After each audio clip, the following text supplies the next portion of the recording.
So I've already opened up a Skyline and I've enabled the content, and now I'm going to create an inventory form. So I've selected inventory. I'm going to go into create and I'm going to choose form. Now this puts me in layout view, which is where I need to be to modify the form. And they want us to adjust the width of the text controls to about 50%. So they're about 90. So I'm going to go down to about 45 for the width. And then they want us to add a new field. So in design, we're going to click on add existing field. And you might need to show all the tables for this. And we need to see suppliers. And we're going to have to expand it because we want to add supplier name. And we want supplier name to go to the right of supplier ID. So we're going to left drag supplier name, and you'll notice that there is a pink line that goes with it.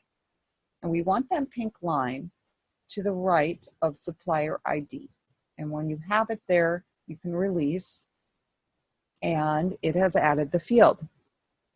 Now you'll also probably notice this is a lookup field. So what we're going to do is click on the Smart tag, and we're just going to change it to a text box. So now it is no longer a lookup field.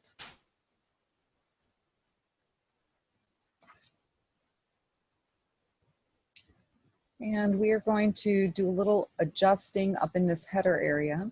We're going to select the current logo and delete it. We're going to insert our own. So we're going to go to logo. And in your AL1C5 folder, you want to select Cityscape. And then we're going to adjust the title. So we're going to click on it and choose title. And we are going to key in Skyline Inventory, Input Form, and press Enter.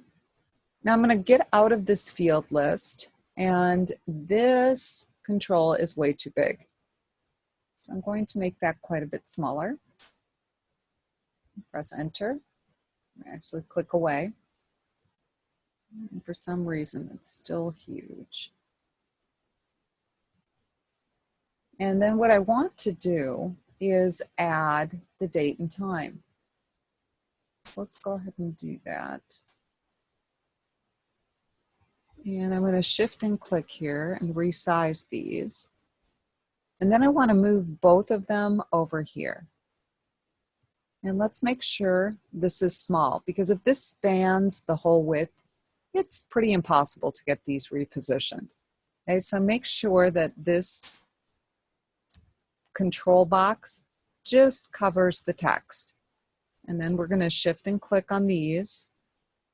And then we can easily move them over. You cannot easily move them over if this box is too big. So make sure that this is the proper size, and then you'll be able to move your date and time without too many issues. And at this point, they want us to actually look at our form. So I'm going to save the changes. And calling it inventory is fine. And I'm going to go over into form view. And then I'm just going to kind of navigate through these records. And at this point, we can close the form.